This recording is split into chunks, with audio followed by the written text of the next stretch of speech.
2021 নির্বাচনের সময় মাননীয়া পায়ে প্লাস্টার করে ভোটের বৈতরণী পার করলেন, বাঙালির আবেগকে কাজে লাগানোর চেষ্টা করেছিলেন, কাজেও লাগিয়েছিলেন। 2026 নির্বাচনের প্রাককালে আমরা দেখলাম রাজ্যের ক্রীড়ামন্ত্রীর পদত্যাগ। এখানেও তিনি আবার নতুন করে বাঙালির আবেগকে কাজে লাগিয়ে সিম্প্যাথি নেওয়ার চেষ্টা হচ্ছে।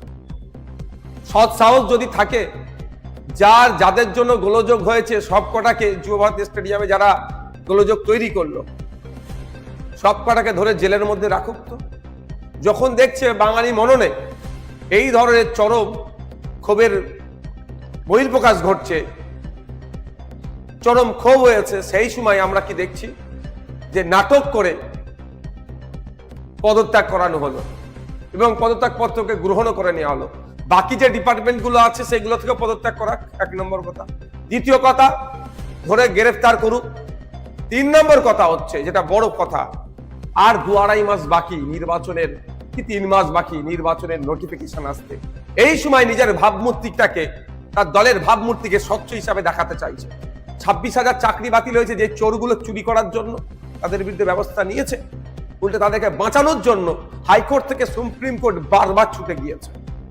যেভাবে ফেক ST/SC সার্টিফিকেটের রমরমা, প্রকৃত ST/SCরা চাকরি পাচ্ছে না, সংরক্ষণটা পাচ্ছে না, যারা ফেক ST/SC সার্টিফিকেট ইস্যু করছে তাদের বিরুদ্ধে ব্যবস্থা গ্রহণ করেছে। একের পর এক দুর্নীতি হয়ে যাচ্ছে। আবাস যোজনা, বার্ধক্য ভাতা, বিধবা ভাতা, রাস্তাঘাটে উন্নয়নের নামে দুর্নীতি, যত রকমের দুর্নীতি হয়েছে, কার বিরুদ্ধে ব্যবস্থা গ্রহণ করেছে? বরঞ্চ আড়াল করার চেষ্টা করেছে। আমরা ভুলে যাচ্ছি না আর.জি. করের তিলোত্তমার ঘটনাটা, এত বড় ঘটনা ঘটে গেল, কি ব্যবস্থা গ্রহণ করেছে?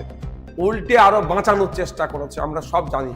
আর নতুন করে এই ক্রীড়ামন্ত্রীর ইস্তফাপত্র দিয়ে বাংলার মানুষকে, বাঙালির আবেগকে নিজের কাছে কাজে লাগানোর চেষ্টা যে চালাচ্ছেন মমতা ব্যানার্জি মহাশয়, এটা কার্যকারী হবে না। 2026 আসছে, রাজ্য সরকারকে বাংলার মানুষ উপযুক্ত উত্তর দেবে।